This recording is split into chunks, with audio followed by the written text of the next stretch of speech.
and welcome to Dialogue. For decades, the Asia-Pacific region has enjoyed relative peace and stability and has become a global engine for growth. But the rising geopolitical tensions and strategic rivalries are now putting that stability to the test. How can countries in the region work together to promote peace and shared growth? What is the state of China's relations with Singapore and Australia? And as China continues to rise, how do Singapore and Australia navigate their relationship between Beijing and Washington? To unpack these questions, I'm joined in the first part of the show by George Yeo, former Singaporean Minister of Foreign Affairs. In the second half, we'll talk to Gareth Evans, former Foreign Minister of Australia. That's our topic. I'm Xu Qinduo.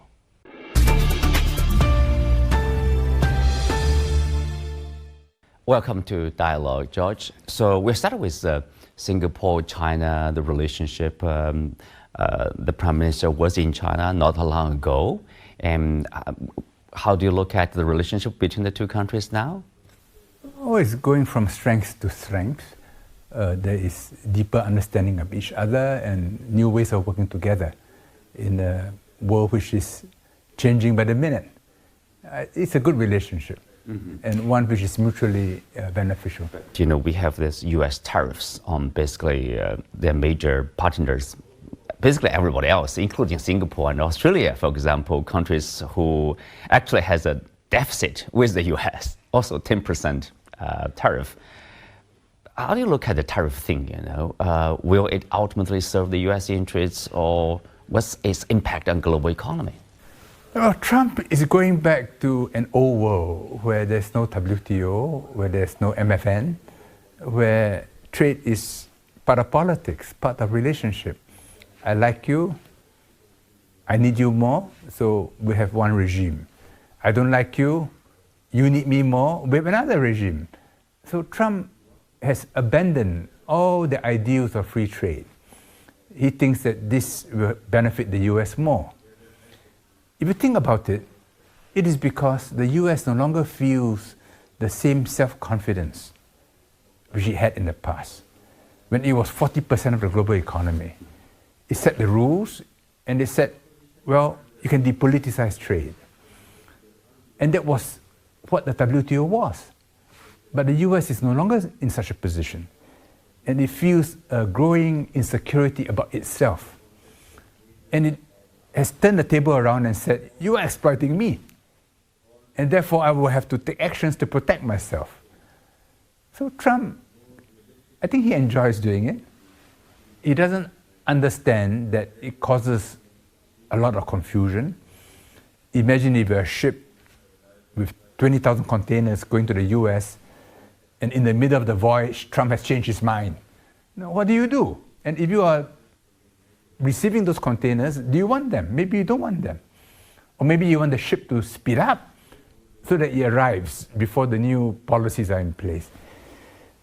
The supply chain is now in a dither because of Trump. And Trump doesn't understand that you can change your mind from day to day. But it's a long tail. But this is a phase we are living through. It's there, it's got power. We adjust to it. And as you said earlier, trade is like water, you know, it will always find its way. You can have all the rules you want, but whatever the rules, people will find a way around the rules. Right. Yes, trade will go on, maybe in different shapes and forms, but what about countries caught in between the U.S. and China? You know, we all understand the number one target for the U.S. in terms of tariff, the trade is China. What do people call they call it a poisoned article in agreement, in trade agreement, like the agreement between Vietnam and the U.S. You know, part of the agreement is targeting China, like transshipping goods from Vietnam to the U.S. Countries like Vietnam, countries like Singapore, and countries in the region, you know, have a strong relationship with both sides. How should they handle this desirable situation? We say, okay, transshipment 40%. What is transshipment? What are the rules of origin? How do you calculate rules of origin? How do you police transfer pricing? These are all difficult issues. And you need an entire bureaucracy to write out the rules and to enforce them. And if you don't have this bureaucracy to do it, traders will play games. So we should not be too fixated about the numbers. The fact is, tariffs are an additional tax on American people. And maybe that's what Trump wants. He wants to increase revenues.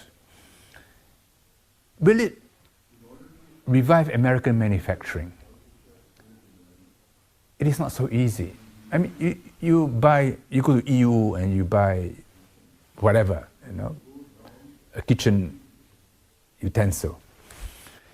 By the time it arrives in a supermarket or on Amazon in the US, it costs 10 times more. 10 times more, roughly, rule of thumb. So you increase the price of purchase from EU by 50%. Okay, it goes to America, 50% can be absorbed. Can this revive manufacturing in the US? I'm not so sure. And do you want to revive all kinds of manufacturing in the US? The US is an advanced society. There are things it is very good at. There are things it is not good at. I think the US should concentrate on technology and revive that, manufacturing technology. But even if they do all the right things now, it'll take another 20 years to recover fully. It will take time. It takes time. And in the meantime, people must live and goods must flow. Mm-hmm. So this is a very interesting period in world history. We will live with it. You said in the recent interview that you suggested that the new generations of Western scholars should restudy modern China as well as history. Absolutely. There's such poor understanding of China in the West today. They concentrate on politics, on Xi Jinping, on the Communist Party. But Xi Jinping and the Communist Party did not begin on a blank sheet of paper. They begin with 5,000 years of history, and they cannot escape it. I remember what Mao Zedong said before he died. He said, I've only managed to change a few things around Beijing. Because the material is Chinese civilization, which you inherit, which you cannot change. So Westerners who deal with China, they must try to understand China more deeply. And today, the degree of understanding of China in the West is very shallow. And to me, because it's shallow, it is very dangerous. Because they will make mistakes. And these mistakes will be lose-lose for China also. So it is in China's interest, really, to make itself more easily understood. The US is seemingly, distancing themselves away from Ukraine situation after trying to get a ceasefire or peace deal. Trump is the first US administration to openly recognize that the US now exists in a multipolar world. The Biden administration still wanted to be number one, top dog, supremo. But Trump administration is more realistic because they have a big budget deficit. They know their own strengths are limited. So on Ukraine, they were leading the eastward expansion of NATO. Then they led the Western opposition to Russia. Now Trump said, hey, why am I spending all this money? You should be spending the money. This is an insurance policy. If you don't spend the money, there's no insurance. And the European powers are shocked. Suddenly Trump is talking directly to the Russians above the heads of the Ukrainians and European people. And sometimes he wants to be the mediator. Europe is reeling from this. They don't quite know how to respond. So Trump went there and said, no, you must spend more, NATO conference. Okay, 5% now? But let's say they spend 5%. After 10, 20 years, they will develop military muscles. Then they will no longer have to follow the US. they will begin to develop their own policy. And Europe will have to live with Russia because Russia is going to be there forever. So Trump, in a sense, is helping to crystallize a multipolar world because of US relative weakness. In Shangri-La dialogue and also recently, I think the U.S. Pentagon officials talked about, that's the defense secretary talked about his expectation Asian allies, I guess Japan, South Korea, like Australia, to increase their defense spending relatively the same as the Europeans do, 5%, and reduce their economic relationship with China to avoid, in his words, dependence on China. Will that be realistic, be achieved? No, realistic or not, you must expect him to talk like that. Because if you're a defense secretary, what is your business? It's defense. It's allies. More military spending? Yeah, so of course he should talk like that. I'm not at all surprised. You don't expect him to talk like a foreign minister. Talk about peace. Yeah. So no, I would not be too excited about the speech he made in Singapore. And the Japanese, of course, South Korean and Australian leaders, they were absent. That was noticed from the recent NATO summit. They're all more than a little angry about the way Trump treats them. They're supposed to be allies, but Trump treats them as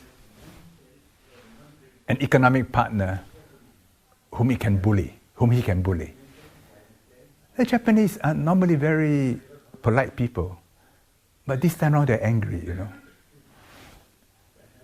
Of course, it's an opportunity for China, but China can't depend on this, because they may be angry at America today, but tomorrow they'll be friendly with America.